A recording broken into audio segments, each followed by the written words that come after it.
In World War II, a sidearm was your absolute last line of defense in a muddy trench. Today, we are ranking every major service pistol and revolver of the Second World War. We will go from the absolute worst battlefield liabilities to the undisputed kings of combat. Let's begin. United States FP-45 Liberator.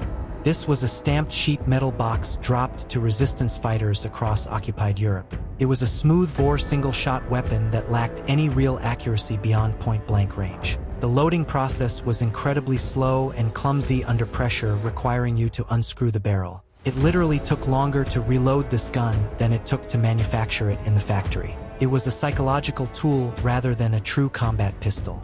Japanese Type 94 Nambu. This is widely considered the most dangerous pistol for the user to carry in combat. It featured an exposed sear bar on the left side of the frame that could be accidentally activated. If you bumped it against your gear, the gun would immediately fire without warning. You never even had to touch the trigger to cause an accidental discharge. It was a disastrous flaw for a military sidearm that killed many Japanese soldiers. Italian Glicenti Model 1910.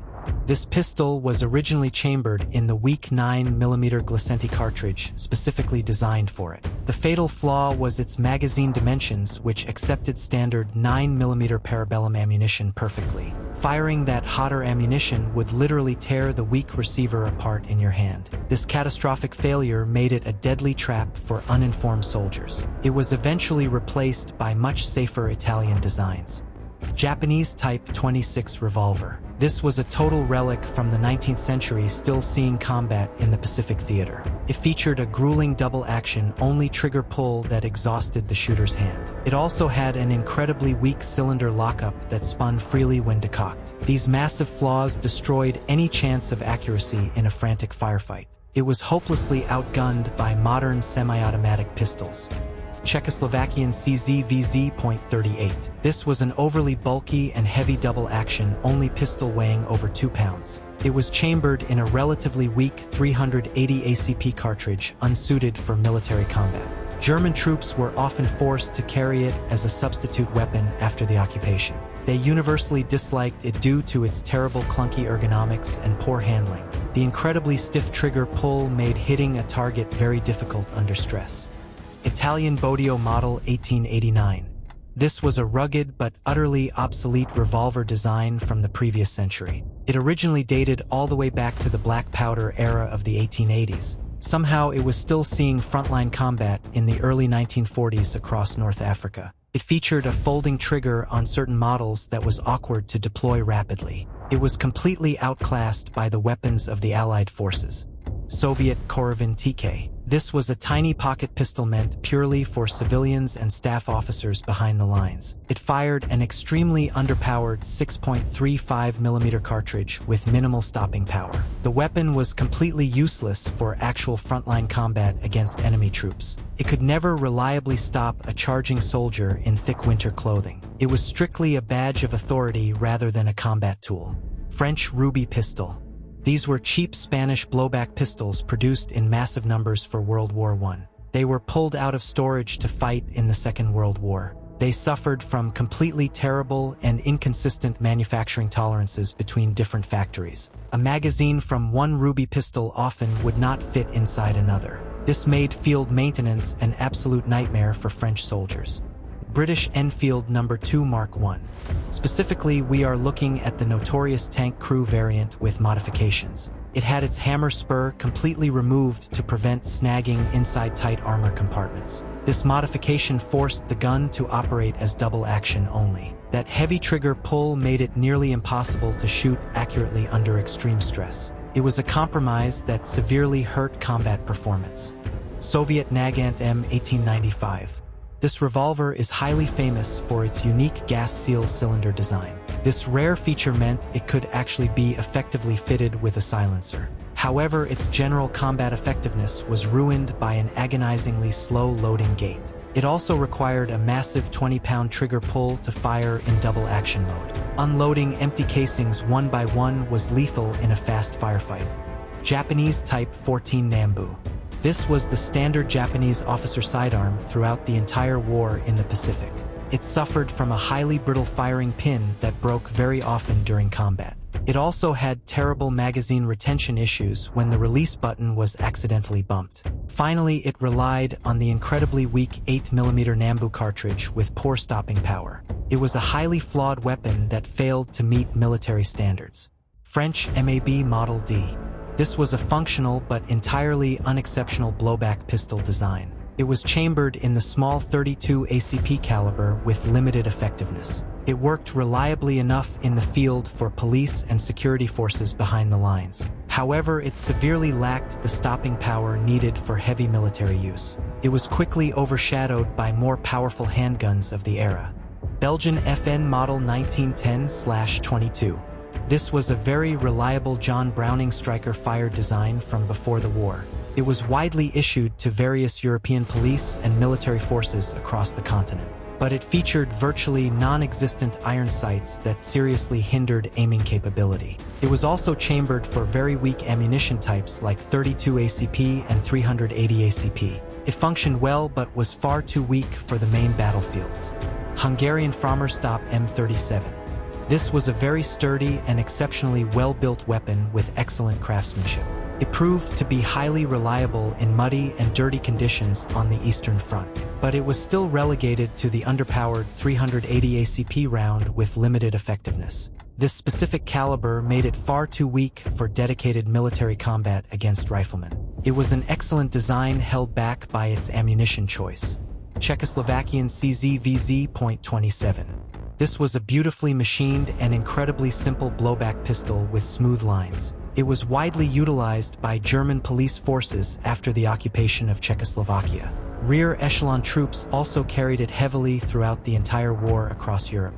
It was highly dependable and easy to maintain in the field even by untrained soldiers. But just like many others, it lacked real knockdown power against determined enemies. United States Colt M1903 Pocket Hammerless. It was extremely sleek, completely snag-free, and highly concealable for officers. It became highly beloved by Allied generals as a personal defense weapon behind the lines. General George Patton famously carried one with ivory grips alongside his revolvers. However, it fired a weak caliber that was totally unsuited for infantry combat. It completely lacked the stopping power needed for actual trench-clearing operations. Italian Beretta M1934 and M1935. These compact pistols were virtually jam-proof in harsh desert conditions across North Africa. This incredible reliability came directly from their signature open-slide design, but they were significantly held back in combat by a low 7-round capacity. They also fired very weak calibers that struggled to stop threats instantly. They were beautiful guns but underpowered for global warfare. French model 1935A and 1935S. These pistols featured phenomenal ergonomics and great mechanical accuracy on the range. They were an absolute joy to shoot during training exercises in peacetime. Sadly, the French military totally crippled their combat potential with poor decisions. They specifically chambered them in the weak 7.65mm long round. A better caliber would have made them top-tier combat handguns. German Mauser HSC. This was a highly advanced double-action pocket pistol designed to compete with Walther. It looked incredibly sleek and modern for its time with clean lines. However, its unique shrouded hammer design was a major tactical flaw in combat. It made the gun very susceptible to trapping dirt and mud on the battlefield. It was a brilliant civilian gun that struggled in military service. German Sauer 38H.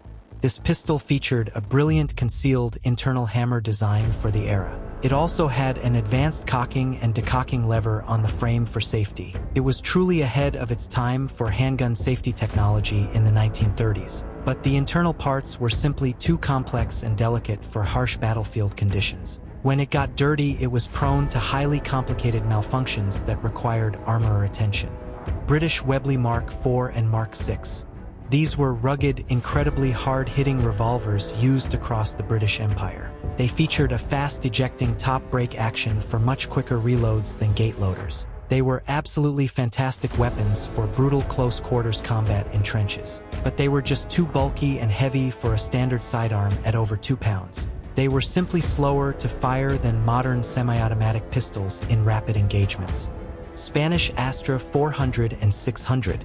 These were famously nicknamed the pipe wrench by the troops who used them. Its straight blowback mechanism had very few moving parts to break down. This meant it was incredibly reliable in the dirt and sand of North Africa. But that heavy bolt produced massive snappy recoil for the shooter to control. It was a robust powerhouse that was hard to master for average soldiers. United States Smith & Wesson Victory Model.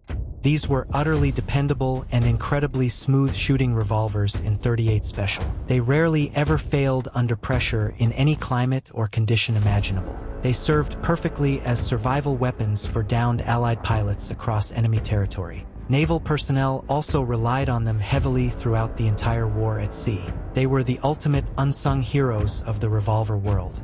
Spanish Star Model B. This was an excellent Spanish copy of the famous American 1911 profile and operation. However, it was cleverly chambered in the readily available 9mm cartridge instead. It lacked the grip safety of the traditional 1911 design, which some preferred. Despite that minor omission, it was a phenomenal and reliable combat performer. German forces bought them in large numbers to supplement their own shortages. German Mauser C96 broom handle. It boasted incredible bullet velocity for a handgun of that era with its long barrel. It also had a 10-round capacity loaded very quickly via stripper clips from above. It was a true legend of early firearms design and trench warfare in World War I. But its awkward ergonomics were completely obsolete by World War II standards. It was too heavy and clumsy compared to modern sidearms being produced. German Walther PPK. This was the absolute gold standard for compact double-action pistols in Europe. It was beautifully machined, totally reliable, and highly accurate for its size. It performed flawlessly for high-ranking officers, police, and fighter pilots behind the lines. However, its tight tolerances meant it was never meant for the brutal mud of the front lines. It remains an iconic symbol of espionage and military authority today. United States Smith & Wesson Model 1917. This massive revolver fired the devastating .45 ACP round with tremendous stopping power. It utilized rapid reload half-moon clips to speed up the reloading process immensely. It hit enemy targets with absolutely incredible knockdown power in close quarters. It was an absolute trench-clearing monster in terrifying close-quarters combat situations. It proved that a well-made revolver could still dominate a modern battlefield. Soviet Tokarev TT-33.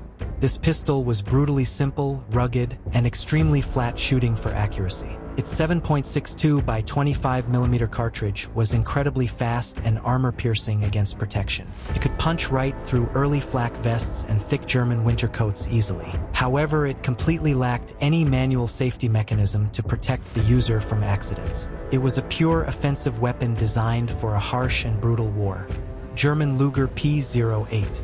It had incredible pointability and pinpoint accuracy in the hands of a trained marksman. This was entirely due to its totally unique toggle lock action mechanism. However, it was vastly over-engineered and very expensive to machine in wartime production.